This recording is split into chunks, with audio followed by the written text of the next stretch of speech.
মুসলিম দুটো ছেলেকে বাপজি আমানত দিয়ে সঙ্গে সঙ্গে বাপজি বাড়ি থেকে জাহাতে নারে তাকবীর বলে বাপজি বের হলে আর জাহাতে বেরিয়েছে আর অমনি দেখছে সামনে এজিদের বাপজি তিনটা লোক তলোয়ার নিয়ে দাঁড়িয়ে ইমাম মুসলিমের হাতকে ধরে ফেললো। তারা চিনতে পেরেছে এই তো সেই ইমাম মুসলিম। ওকে ধরে নিয়ে বাপজি সাথে হাতে তাকে হত্যা করে ফেললো, জবাই করে ফেললো। সকলে পড়ুন ইন্না লিল্লাহি ওয়া ইন্না ইলাইহি রাজিউন। হযরত ইমাম মুসলিম শহীদ হয়ে গেলে এজিদের কানে খবর গেল। ইমাম মুসলিম শুধু আসে নাই, ইমাম মুসলিমের দুটো কলিজা টুকরা সন্তান পর্যন্ত এসেছে। ওরাও দেখতে অতি সুন্দর, ওরা হাসান হুসাইনের মতো দেখতে। তারাও ধরে নিয়ে আয় ইমাম মুসলিমের দুই ছেলেকে তাজা যারা ধরে নিয়ে আসতে পারবে তাদেরকে 50,000 টাকা ইনাম দেওয়া হবে, পুরস্কার দেওয়া হবে। কোফানগরের লোক 50,000 লোভে পড়ে বেশিরভাগ লোক বাপজি গোটা কোফানগর তন্ন তন্ন করে খুঁজতে লাগলো। দেখি কোথায় আছে দুই ছেলে, এদেরকে ধরে নিয়ে যাব, 50,000 টাকা পাবে, এজিদের কাছে জমা দিতে পারল। কাজে সারি বাড়িতে দুই ছেলে বাপজি সকালবেলায় ঘুম ভেঙে গিয়েছে। ডাক দিয়ে বলেছিল আব্বা কোথায় আছে চাচাও। মা বোনের একটু কথা বলেন না গো মা বোন। সঙ্গে সঙ্গে রে বাবা ওই দুই ছেলে কাঁদে আর বলে চাচা সারা রাত আব্বাকে দেখে নাই, আমার আব্বা জানো কোথায় আছে। কাজে সারি মাথায় হাত বোলায় কাঁদে আর বলে বেটা সত্য কথা বলে শোনো রে বাবা, তোমার আব্বা বেঁচে নাই। ইমাম মুসলিমের দুই ছেলে কাঁদে আর বলে চাচা কোথায় গিয়েছে আব্বা। বলে তোমার আব্বা আর কিয়ামত পর্যন্ত ফিরে আসবে না। এজেদের লোকেরা তোমাকে হত্যা করে দিয়েছে, মেরে দিয়েছে। ডাক দিয়ে বলেছিল ওগো আব্বা আমার মা নাই, ওগো আব্বা আপনাকে হারিয়ে ফেললাম, আমাদের সারা করা কেউ নাই। কাজে সানি বলে বাবা কেঁদো না, আমি তোমার আব্বার মতো ভালোবাসবো, তোমাদের দুই ভাইকে মদিনায় পৌঁছে দেব, চিন্তা করবা নাও। দুই ভাই সারা দিন লুকিয়ে থাকলো। সন্ধ্যা বাপজি লেগে গেল, সূর্য ডুবে গিয়েছে বাবা। কাজে সারগির বাবা একটা ছেলে ছিল, তার নাম ছিল বাপজি আসাদ। কাজী আসাদ বলে বাপজি নাম ছিল। আসাদকে ডেকে কাজী সারহি বলেছিল বেটা নিশরাত্রির বেলায় অন্ধকার চারিদিকে যখন ঘনে আসবে, নেমে যাবে, জ্যোৎস্না থাকবে না রে বাবা, ওই সময় দুই ছেলে হযরত ইব্রাহিম আর মোহাম্মদকে তুমি হাত ওখানা ধরে ধরে মদিনা রাস্তা থেকে দিয়ে আসবা। গোটা রাত চলে গেলে মদিনায় চলে যাবে। দুই ছেলে বাবা আসাদের হাত ধরে বাপজি হাঁটতে লাগলো। রাত্রির বেলা অনেকটা রাস্তা যাওয়ার পর ওই দুই ভাই আসাদ বাপজি হাঁটতে হাঁটতে দেখলো একটা কাফেলা 8-9টা লোকের বাপজি দল রাস্তা দিয়ে যাচ্ছিল। কাজী সারির ছেলে বাবা আসাদ ডাক দিয়ে বলেছিল ভাই আমাকে আর যাওয়া লাগবে না, তোমাদের সাথে। বলে কেন? বলে ওই দেখো লোক দেখতে পাচ্ছ। বলে হ্যাঁ, ওই লোকগুলোর বাড়ি হচ্ছে মদিনায়, ওরা নিশ্চয়ই মদিনাতে যাবে, ওদের পেছন পেছন তোমরা দুই ভাই দৌড়ে চলে যাও। সারা রাত ফজর পর্যন্ত দৌড়ে গেলে ভাই কোফানগর থেকে মদিনায় চলে যাবা, আর এজিদের লোকেরা ধরতে পারবে না, মারতে পারবে না। ইব্রাহিম আর মোহাম্মদ বলে ভাই বাড়ি চলে যাও।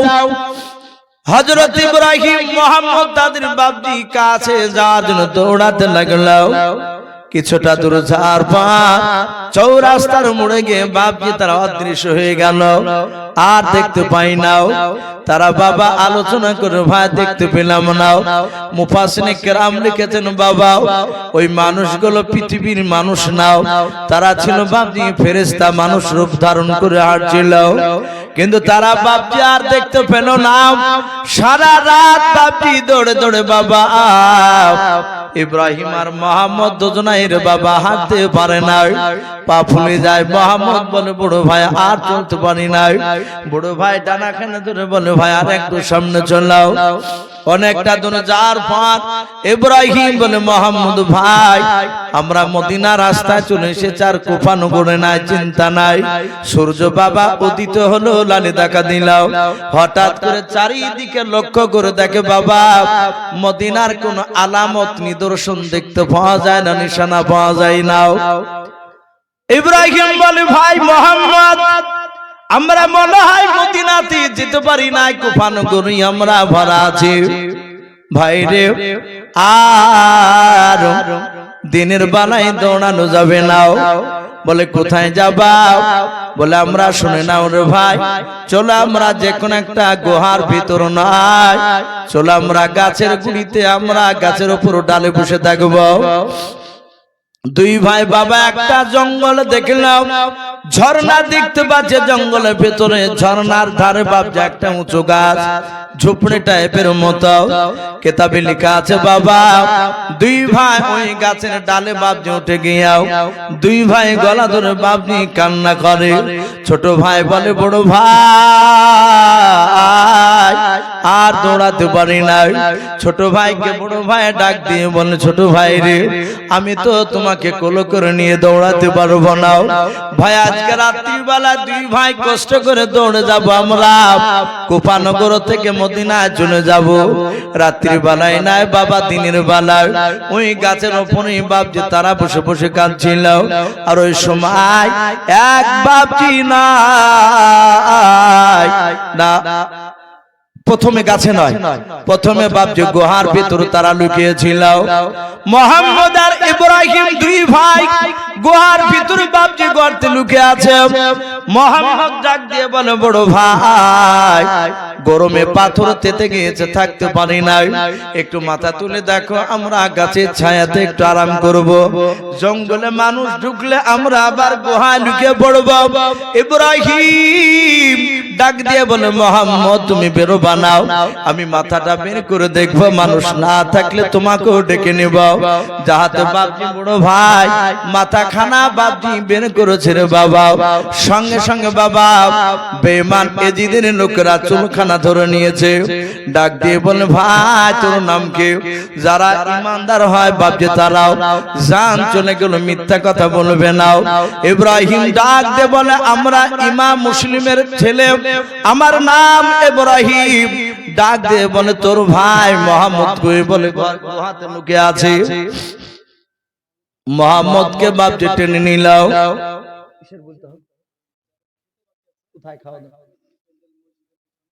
যাক ভাই যাদের এখনো খেতে বাকি আছেন ভাই, খাওয়া দাওয়া হয়নি, ওই মসজিদের পেছনে খাবার ব্যবস্থা করা হয়েছে, আপনারা যে খাওয়া দাওয়া করে আসবেন। আর ভাই আমি অনুরোধ করবো একটা দুটো করে মানুষ উঠে যাচ্ছে, দেখেন প্রায় 11:30 পার হয়ে গেল। আর কিছুক্ষণ বলি ইনশাল্লাহ 12টার আগে আগে ইনশাল্লাহ 12টার মধ্যে শেষে যাবে প্রোগ্রাম। আল্লাহ যদি বেঁচে রাখে। মা বোন মা বোনেরা আপনারা যারা খাননি আপনাদের জন্য ব্যবস্থা করেছে, আপনারা গিয়ে ওখানে একই জায়গাতে পাশাপাশি আপনাদের ব্যবস্থা করা হয়েছে, আপনারা গিয়ে খাওয়া দাওয়া করে আসুন। তো ভাই আমি বলছিলাম এরা দুই ভাইকে বাপজি ধরে নিল, ধরে নিয়ে গিয়ে বাপজি এজিদের কাছে নিয়ে যাবে। তার আগে এজিদ বলল ধরা যখন পড়েছে ওদেরকে জেলখানায় বন্দি করো, জেলখানায় বন্দি করো, আগামী কাল নিয়ে আসবা সকাল 10টার সময়। এরা বাপজি দুই ভাই জেলখানাতে আছে। কেতাবে লিখেছে জেলখানার যিনি দারোয়ান ছিলেন, গেটম্যান, তার নাম ছিল মাকসুর। মিম কাফ ফা ওয়াও রা, 5টা অক্ষরে নাও। এই মাকসুর বাপজি রাত্রিবেলা দেখছে এরা দুই ভাই অঝর নয় না কাঁদছে জেলখানার মাটিতে। মোহাম্মদ বলে ছোট ভাই নাই বড় ভাই, আগামীকাল সকাল 10টার সময় জবাই করে দেবে আমাদের। ইব্রাহিম ডাক দিয়ে বলে ওগো মোহাম্মদ ভাই আমাকে তো জবাই করবে, আর আমাদের কি পৃথিবীর মানুষকে বাঁচাতে পারবে না? রাত্রি বাপজি প্রায় একটু গভীর হয়েছে, রাত্রি 10টা পার হয়েছে। ইব্রাহিম মোহাম্মদ হঠাৎ করে শুনতে পেলেন বাবা গেটের তালা খোলার আওয়াজ। মোহাম্মদ বলে, ওগো বড় ভাই, সকালবেলা জবাই করবো বলেছে, আজ রাতের বেলায় জবাই করে দেবে, বেঁচে রাখবে নাও। রাত্রিবেলা দেখো দরজা খুললো কোতোয়াল। ওই মাকসুর বাবা গেটম্যান দরজা খুলে হুসাইনের বাপ যে নয়, নবী বংশের খানদার হযরত ইব্রাহিম আর মোহাম্মদ, এদের দুই ছেলেকে বাপজি কোলে করে ধরে নিয়ে কাঁদতে লাগলো। গালে মুখে সুমা দেয়, ডাক দিয়ে বলে, বাবা আমি তোমাদের মাকসুর এজিদের লোক বলে, হ্যাঁ আমার জীবন থাকতে তোমাদেরকে আমি মরতে দিব না। বলুন সুবহানাল্লাহ। বলে, চাচা কি করবেন? বলে, এখনই তোমরা পালিয়ে যাও।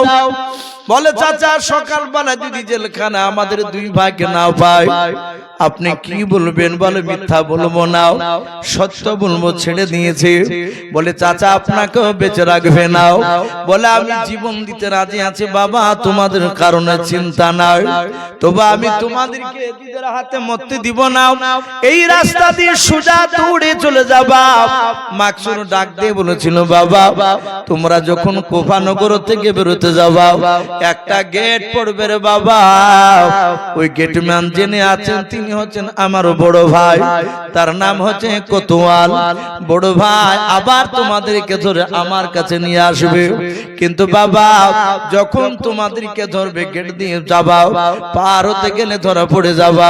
আর ধরা পড়লে বাবা আমার হাতে যে একটা আংটি আছে, আমার নাম বলে, হ্যাঁ এই আংটিটা বাবা একটা আঙুল দাও, তোমার আঙুলে ভরে দিয়ে ধরে নিয়ে থাকবা। যদি ওই কোতোয়াল ধরে নাই, সঙ্গে সঙ্গে আংটিটা দেখাবা, বলবা আংটি দেখে আমাকে ছেড়ে দিতে বলেছে। দেখবা যখন আংটি দেখাবা আমার ভাই চিনতে পারবে, তোমাদের দুই ভাইকে আর মারবে না, ধরে নিয়ে আসবে না। আমার ছোট বড় ভাই কোতোয়াল তোমাদেরকে রাস্তা দেখে দেবে, মদিনায় চলে যাবা। দুই ভাই বাপজি বেরিয়ে পড়লেন। সকাল হতে হতে সারা রাত বাপজি দৌড়ালেন। দুই ভাই বাপজি আপনারা দৌড়ে দৌড়ে বাবা দেখছে একই জায়গায় বাপজি মদিনায় নয় কোফানগরী ঘোরাফেরা করে। তাই কবি বলেন, রাস্তার ধারে এতিম বাচ্চা বসে কেন কান্দে রে, আরশের পায়া হিলে রে। ওই রাত পোহালো দিন ফোরালো, আর তো বেশি সময় না, নাই গো পিতা নাই গো মাতা, কোথায় গেলে মোরা শান্তি পাই, থাকো তো যদি পিতা মাতা, সব দুঃখ যেত ভুলে রে, আরশের পায়া হিলে রে। রাস্তার ধারে এতিম বাচ্চা বসে কেন কান্দে রে, আরশের পায়া হিলে রে। ভাইরা আমার, বাবা জীবনেরাও দুই ভাই বাপ যে আলোচনা করলাম, সকাল হয়ে গেছে। বলে বড় ভাই, বলে ছোট ভাই, আর আমরা শুনে না দিনের বেলায় দৌড়াবো নাও, এজেদের লোকেরা দেখে নিবে। ও ভাই শুনে নাও, আর আমরা গুহার ভিতর লুকাবো না, গাছের ডালে বসে থাকবো। ওই গুহার ভিতর নাই বাবা, জঙ্গলে একটা ঝর্ণার ধারে একটা উঁচু গাছ ছিল, গাছের ডালে দুই ভাই বাপজি দাঁড়িয়ে দাঁড়িয়ে নাই বসে বসে কাঁদে। ভাই রে জোরে আওয়াজ করবা না, এজেদের লোক যেন জানতে না পারে। দুই ভাই বাপজি বসে বসে বাপজি আপনার চোখ দিয়ে পানি ঝরা ছিল। হঠাৎ করে দেখে একটা মহিলা বাপজি বালতি হাতে করে নিয়ে ওই ঝর্ণার দিকে বাপজি আসতেছে। যে ঝর্ণার গুড়িতে বাপজি গাছে বসেছিল, মেয়েটা বাপজি চলে আসার পর যখন বাপজি আপনার চলে আসলো ওই জায়গায় মোহাম্মদ ডাক দিয়ে বলে, ওগো বড় ভাই, ওই দেখো মেয়েটা পানি নিতে আসছে। বলে হ্যাঁ, পানি নিতে এসে যদি একবার যদি তাকায় আমাদেরকে দেখে নেবে, ধরে নিয়ে চলে যাবে, আর বেঁচে রাখবে না। বলে ভাই কথা বলবি না, অপর দিকে তাকাবে না। হঠাৎ করে বাবা ওই মেয়েটা যে পানি নিতে আসছিল কেতাবে তার নাম পাওয়া যায় মুমিনা। কি নাম বললাম? মুমিনা বলে নাম ছিল বাবা। ওই মেয়েটা যখনই বাবারে ওই জায়গায় যখন বাপজি পানি তুলতে যাবে হঠাৎ করে দেখে পানির তলে বাপজি দুটো বাচ্চার ছবি দেখা যায় না? অনেক সময় নিজের ছবি পানি ধারে দাঁড়ালে দেখতে পাওয়া যায়। ডাক দিয়ে বাপজি নাই, মুমিনা পানি তুলতে গিয়ে বাপজি পানি আর তুলে নাই। মনে মনে চিন্তা করে এর আগে পানি নিয়ে গিয়েছে, পানির তলে তো বাচ্চা দেখা যায় না। ইব্রাহিমকে মোহাম্মদ ডাক দিয়ে বলে, ভাই রে, মনে হয় আমাদেরকে দেখে নিয়েছে। বলে কথা বলিস না। হঠাৎ করে মেয়েটা অপর দিকে বাপজি তাকে দেখে দুই বাপজি ফুটফুটে সন্তান, তারা ভয়ে থরথর করে কাঁপছে। মুমিনা ডাক দিয়ে বলে, বাবা তোরা খারাপ। বলে আমরা ইমাম মুসলিমের দুই ছেলে ইব্রাহিম আর মোহাম্মদ। মুমিনা বালতি খানা টান মেরে ফেলে দেয়। ইব্রাহিম নাই, মোহাম্মদ ডাক দিয়ে বলে, বড় ভাই, মেয়েটা আনন্দ করে দেখো বালতি ফেলে দিয়েছে। ডাক দিয়ে বলেছিল, ওগা আমার বাবা, তোমাদের কি তো এজিদের লোকেরা ঘোরাফেরা করে ধরতেছে, এমনকি আমার স্বামীর নাম হারিস বেঈমান, আমার স্বামীও দুদিন থেকে তোমাদেরকে খুঁজে খুঁজে বেড়াচ্ছে। ডাক দিয়ে বলে, মা তাহলে আপনি আমাদেরকে মারবেন না? বলে না, আমি হোসাইনের দিবে না, নবীকে মহব্বত করি, নবীর আমি উম্মাত। ও বাবা কেঁদো না রে বাবা, এসো আমি তোমাদেরকে আঁচলে ডেকে নিয়ে গিয়াও, বাড়িতে লুকে রেখে রাত্রি বেলা আমার স্বামীকে ঘুমিয়ে দিয়াও, আমি তোমাদের দুই ভাইকে মদিনা রাস্তা দেখে দিব। বলুন সুবহানাল্লাহ। বাপজি অনেক ঘটনা আছে এই হযরত হোসাইন রাদিয়াল্লাহু তাআলা আনহুর বাপজি কারবালাতে পৌঁছানোর ঘটনা। তো যাই হোক, আপনারা সকলেই বাপজি জানেন যে আমার পূর্বেকার বক্তা তারা বাপজি সেই আলোচনা করছিল, কালেকশন করছিল। আর না ভাই দেখেন আর 15 মিনিট বাকি আছে। আমি আগে বলেছিলাম ভাই যে ভাই আমি 12টার পরে আর থাকবো না, এখন প্রায় জায়গাতে বাপজি বলছে, কারণ আপনারা জানেন আমাকে শুধু এলাকা না গোটা পশ্চিম বাংলায় যেখানে একবার যাই প্রথমে দিয়ে দেয় বাপজি, ওরা না জানতে পরের বছর দাওয়াত করে বাপজি আর আগে দেয় না। ওই 12টার পর 1টা 1:30টায় এলাকা তো দেখতে পান আপনারা, ওই 10টা দিকে দেবো বলে এই জন্য বাপজি প্রায় জায়গাতে এখন বলতে লেগেছে ভাই 12টা বেজে গেলে আমি আর থাকবো না, কারণ আমারও শরীরের কষ্ট হচ্ছে। এই যে রাত্রি জাগা, এই যে ঘুমের যে কত কষ্ট বাপজি, ঘুম না হলে তো এখন বাপজি টের পাচ্ছে এখন আস্তে আস্তে। এতদিন বুঝতে পারিনি, এই মাস 6 থেকে বুঝতে পারছি। এই জন্য বাপজি একটু বলছি যে ভাই একটু দয়া করে 12টার পরে তুলেন না, হয় 10টায় তুলেন 12টা পর্যন্ত বুলেলেন, কিংবা 11টা তো যদি তোলেন 11:30টা তুলে 12টার পর থাকবো না। তো বাপজি আমি মার্জন ভাইকে আমি বলেছি কথা, কমিটির সঙ্গে শেষ তাই আলোচনা হয়েছে। অনেকে দিয়েছে ভাই টাকা, আপনাদের এখানে প্রথম থেকে বাপজি আলোচনা ছিল না কালেকশনে। তো যাই হোক, কমিটির লোক দেশের লোকে আলোচনা করে একটা মক্ত টালি নাকি আছে আপনার ছাদ নাই, হনুমান এসে লাভ দিল টালি ভেঙে যায়। তো যাই হোক বাপজি এটা ভালো সিদ্ধান্ত নিয়েছেন, খারাপ না, যেহেতু কালেকশন যাই দুটো আসে একটু তো আগাবে ইনশাল্লাহ। তো যথেষ্ট আপনারা দিয়েছেন ভাই, আর মিনিট 5-10 বেশি নয় ভাই, দোয়া হবে। তার আগে বলবো আপনারা যে যা পারবেন ভাই 200, 100, 500 যারা বাকি আছেন ভাই দেননি, একটু দয়া করে বাপজি একটু দিবে। অনেক ছেলে বলছিল যে পেঁয়াজের তো দাম না, আর পেঁয়াজের বস্তা দিছে, আমরা ওয়ালিয়া বাকি করি। বাবজি পেঁয়াজের বস্তা দিতে আসবেন না, ওই পেঁয়াজটা বিক্রি করে ওই বস্তা ভর যা দাম সে টাকাটা দিয়ে দিবেন ইনশাল্লাহ। কারণ ওই 2-4 খান করে জোগাড় করতে করতে আবার পেঁয়াজের বস্তা তুলে পয়সাও যেতে পারে। এই জন্য ভাই আপনারা বেচে দিবেন, যারা 2 বস্তা 3 বস্তা ওয়াদা করেছে বেচে সে টাকাটা লিখে দিয়ে দিবেন, সে য টাকাই হোক ইনশাল্লাহ। ভাই কাছে থাকলে একটু দিবে। আর কমিটি ভাই যারা আছো জালসা সবই যুবক আমি দেখতে পাচ্ছি, ভাই তোমরাও যে যা পারবে একটু দানের হাতটা একটু বাড়াবে ইনশাল্লাহ।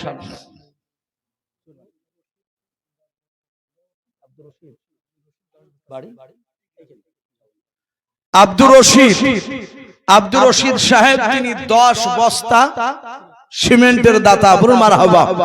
আল্লাহ তার 10 বস্তা সিমেন্টকে কবুল করুন, বলুন আল্লাহুম্মা আমিন। তার আত্মীয়স্বজন কবর আযাবকে maaf করুন, বলুন আল্লাহুম্মা আমিন। তার মান সম্মান বাড়ি দিন, আমিন আল্লাহুম্মা আমিন। আতাউল 5 বস্তা সিমেন্ট। ভাই একটু ঝটঝট করে দিই ভাই, এ দেখেন 12টা বাজতে আর 12 মিনিট বাকি আছে, একটু তাড়াতাড়ি দিই, জান ভরে ইনশাআল্লাহ দোয়া হবে। 5 বস্তা সিমেন্ট, আল্লাহ তার দানকে কবুল করুন। এ দেখেন আরেকজনকে সুরমানের নামে 500 টাকা, বলুন মারহাবা। আল্লাহ তার দানকে কবুল করুন। বেনামিতে 500 টাকা, বলুন মারহাবা। নারে তাকবীর। বেনামিতে একজন ভাই 500 টাকা, আল্লাহ তুমি তার দানকে কবুল করেন না। লাতিনিতে দিয়েছে নানি নাম, নানি নাম কি? লাতিনের নাম তো বলুন, যে দিয়েছে সে বুঝতে পারছে। আল্লাহ তার 200 টাকা দানকে আল্লাহ কবুল করুন। আর একজন 100 টাকা। আফজাল শেখ, সুবহানাল্লাহ। কজন আইগো? একজন আই। আফজাল শেখ উনি 4000 টাকার দাতা, বলুন মারহাবা। বলেন আরে তাকবীর। আল্লাহ তার 4000 টাকা দানকে কবুল করুন। ও বাপজি ভাই এ চলে যাচ্ছেন কেন? একটু দোয়া নিয়ে যান বাপ, এখনই দোয়া হবে ইনশাআল্লাহ। আল্লাহ তার দানকে কবুল করুন, তার আত্মীয়স্বজন কবর আযাবকে maaf করুন। এ দেখেন আরেকজন 500 টাকা, বেনামি তার একজন 100 টাকা। মজিবুর বিশ্বাস 500 টাকা, আল্লাহ তার দানকে কবুল করুন। এই টাকা নেন। বেনামিতে 100 টাকা, আর একটা বেনামিতে 100 টাকা। মাশাআল্লাহ, হরকত বরকত হয়। বেনামিতে 200 টাকা, আল্লাহ তুমি তার দানকে কবুল করো। মহল্লা ইয়ারলি হক সাহেব 500 টাকা, আল্লাহ তার দানকে কবুল করুন, বলুন মারহাবা। ভাই আসি ভাই, আমরা খুব তাড়াহুড়া করে দিই। এই দেখেন 100 টাকা বেনামিতে, আল্লাহ তার দানকে কবুল করুন। মুস্তাফা 500 টাকা, আল্লাহ তার দানকে কবুল করুন। মাশাআল্লাহ। ভাই শাকিলা বিবি 500 টাকা। আপনাদের এলাকায় বাপজি নাম আছে, দান মানুষ যথেষ্ট দেয়, আর দেয় বলে বাপজি এই টুকের মধ্যে কয়েক কিলোমিটার মধ্যে বেশ 6-7টা মাদ্রাসা, সব মাদ্রাসায় বাপজি প্রায় আসে আমি জালসায়, আর প্রচুর কালেকশন হয় আলহামদুলিল্লাহ। মক্তবে বাপজি হঠাৎ করে সিদ্ধান্ত, এই হঠাৎ সিদ্ধান্ততে বাপজি অনেক টাকা দিয়েছেন আলহামদুলিল্লাহ, অনেক এগিয়ে যাবে। আগামী বছর আবার জালসা দিলে দেখবেন ইনশাআল্লাহ একদম ফুল মাদ্রাসা হয়ে যাবে। ভাই আসি আমজাদ 10 বস্তা সিমেন্টের দাতা, বলুন মারহাবা। আল্লাহ তার 10 বস্তা সিমেন্টের দানকে আল্লাহ কবুল করুন, বলুন আল্লাহুম্মা আমিন। আচ্ছা এই খাতাতে একটু নাম লেখা চলে গেলেন, একটু বলবেন। তুমি বলবে যে বলেনি আমার নাম, ওই আমি উঠার আগখানে দিয়েছিল, ওটা একটু বলে দেব ভাই। আসি আচ্ছা, মা বোনরা সব খেতে চলে গেছে নাকি সবাই মিলি? ওগো মা বোন আপনারাও যে যা পারবে 50, 100, 200। আর একটা রশিদ সাহেব, উনি 2 বস্তা সিমেন্টের দাতা, আল্লাহ তার দানকে কবুল করুন। আন্টু 2 বস্তা, আল্লাহ তার ফিরত 2 বস্তা, আল্লাহ তুমি তাদের দানকে কবুল করে নাও, আমিন আল্লাহুম্মা আমিন। ওগো মাওলা যারা দিচ্ছে, যারা দিতে পারে না, তুমি তাদের সকলকে বিশ্ব রাসূলের চেহারা না দেখে আমাদের মওত দিও না, বলুন আল্লাহুম্মা আমিন। ভাই আসি, দেরি না করে একটু আসি ভাই। আমি হয়তো ছন্দ করে সবারই বলছি না ভাই। মাশাআল্লাহ, এই আব্দুর রাজ্জাক নামে দেখো বান্দা কোথায় যে ছিল, শেষের মালা এসে দেখো 500 টাকা দিলাও। 500 টাকা বলে মালা করিও না হেলাও, নেকের খাতায় মালা লিখিও গো মেলাও। যার সাথে যে নিয়াতে করিয়াছে দান, দানকে কবুল করো তুমি, সুবহানাল্লাহুম্মা আমিন। মাশাআল্লাহ রজব আলী 500, সুখচাঁদ 500, দুজনের 500 করে 2 জনের দানকে আল্লাহ কবুল করুন, বলুন আল্লাহুম্মা আমিন। তার আত্মীয়স্বজন কবর আযাবকে maaf করুন, বলুন আল্লাহুম্মা আমিন। ভাই আসে দোয়া হবে। কমিটি ভাইদেরকে বলবো, ভাই আপনারা যেখানেই থাকেন, ভাই আপনারা প্যান্ডেলের ভিতর চলে আসেন। কমিটি ভাই সকল মিলে হাত উঠাবো ইনশাআল্লাহ। জি একটু আসো ভাই, এক বস্তা শুবেন, আল্লাহ তার দানকে কবুল করুন, বলুন আল্লাহুম্মা জসিম এক বস্তা শুবেন, আল্লাহ তার দানকে কবুল করুন। ভাই কমিটি ভাই যারা রাস্তায় ঘোরাফেরা করছো, শোনা তোমরা এদিক ওদিক দাঁড়িয়ে না থেকে সবাই প্যান্ডেলে চলে এসো, ভিতরে দোয়া হবে ইনশাআল্লাহ। রাত্রি প্রায় 12টা বাজতে চললো। ইনু তার আব্বা মার নামে, আব্বা মারা গেছে, তার নামে 300 টাকা তার বাপকে কবরে আযাব থেকে maaf করুন, আমিন আল্লাহুম্মা আমিন। আর ওই খাতাটা দেখ, এগলেন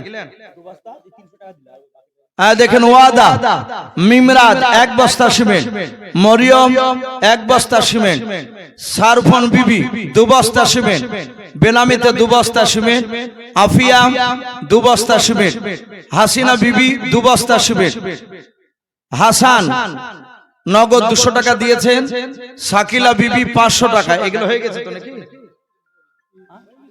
যাক হয়ে গেছে। আল্লাহ সকল দানের দানকারী দানকে আল্লাহ কবুল করুন, বলুন আল্লাহুম্মা আমিন।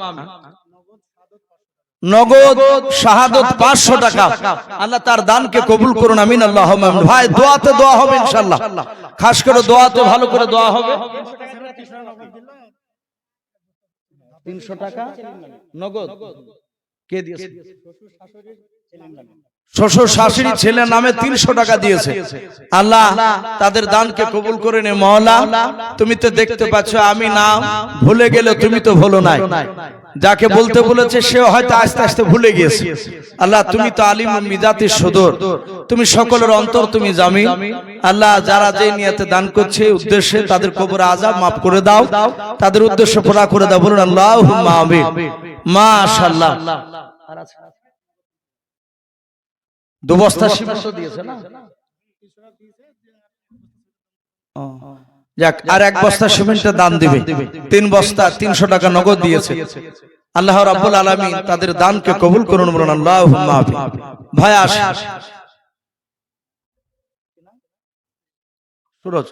সুরজ 200 টাকা দিয়েছেন, আল্লাহ তার দানকে কবুল করুন, আল্লাহুম্মা আমিন।